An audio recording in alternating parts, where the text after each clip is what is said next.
ସାଙ୍ଗମାନେ ଜୟ ଜଗନ୍ନାଥ। ଆପଣମାନଙ୍କ ପାଇଁ ଆସିଲା ସୁବର୍ଣ୍ଣ ସୁଯୋଗ ଖୁସି ଖବର। ଦେଖନ୍ତୁ ଯେ କି SSCGDର ଯେଉଁମାନେ ବି ଫର୍ମ ଆପ୍ଲାଏ କରିଥିଲେ ସେମାନଙ୍କ ପାଇଁ ଆସିଲା ଖୁସି ଖବର ଯେ କି ତାର ଆସିଯାଇଛି ଯେ କି ଏକ୍ଜାମ୍ ଡେଟ୍ ଯେଉଁମାନେ ବି ଜାଣିନାହାନ୍ତି ଭିଡ଼ିଓ ମାଧ୍ୟମରେ ଜାଣି ନିଅନ୍ତୁ ଯେ କି ଫେବୃଆରୀ 23 ପାଖରୁ ତାର ଫର୍ମ ଯେଉଁ ଏକ୍ଜାମ ଷ୍ଟାର୍ଟ ହୋଇଯିବ ଯେ କି CBT ମୋଡ଼୍ର ତାର ଏକ୍ଜାମ ରହିବ।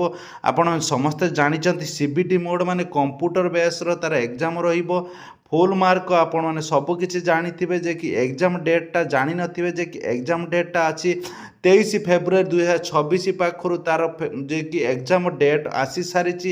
ଯେଉଁମାନେ ବି ଜାଣିନାହାନ୍ତି କମେଣ୍ଟ ମାଧ୍ୟମରେ କମେଣ୍ଟ କରନ୍ତୁ। ଆଉ କିଛି ମୁଁ ଡିଟେଲ୍ସ ଜଣାଇଦେବା ପାଇଁ ଚାହୁଁଛି ଯେ କି ଫେବୃଆରୀ ମାସ ଯଦିକା ଏକ୍ଜାମ ହେଉଛି ଏବେଠାରୁ ଆପଣମାନେ ପଢ଼ାପଢ଼ି ତୟାରୀ କରନ୍ତୁ। ଯଦିକା ଆପଣମାନେ ଏବେଠାରୁ ତୟାରୀ କରୁନାହାନ୍ତି ତାହେଲେ ଆପଣମାନେ ପୁଣି ଫେଲୁଅର୍ ହେବେ ଯେ କି ପଛ ବର୍ଷ ଭଳି ପୁଣି ଏଥର ଫେଲୁଅର୍ ହେବେ। ଏଥର ଯେ କି ଆପଣମାନଙ୍କ ପାଇଁ ରହିଛି 25,000 ସମଥିଙ୍ଗ ପୋଷ୍ଟ ରହିଛି ଯେ କି ଆପଣମାନେ ଯଦିକା ଠିକ୍ ଠାକ୍ ଭାବରେ ପଢ଼ାପଢ଼ି ନ କରିବେ ତାହେଲେ ଆପଣମାନଙ୍କର ଯେଉଁ ଜବ୍ଟି ପୁଣି ହାତ ଛଡ଼ା ହୋଇଯିବ ଯେ କି ଆପଣମାନଙ୍କର ଯେଉଁ ଏଜ୍ ଧୀରେ ଧୀରେ ସରି ଆସୁଛି। ସେଥିପାଇଁ ଏବେଠାରୁ ତୟାର କରନ୍ତୁ। ଜୟ ଜଗନ୍ନାଥ।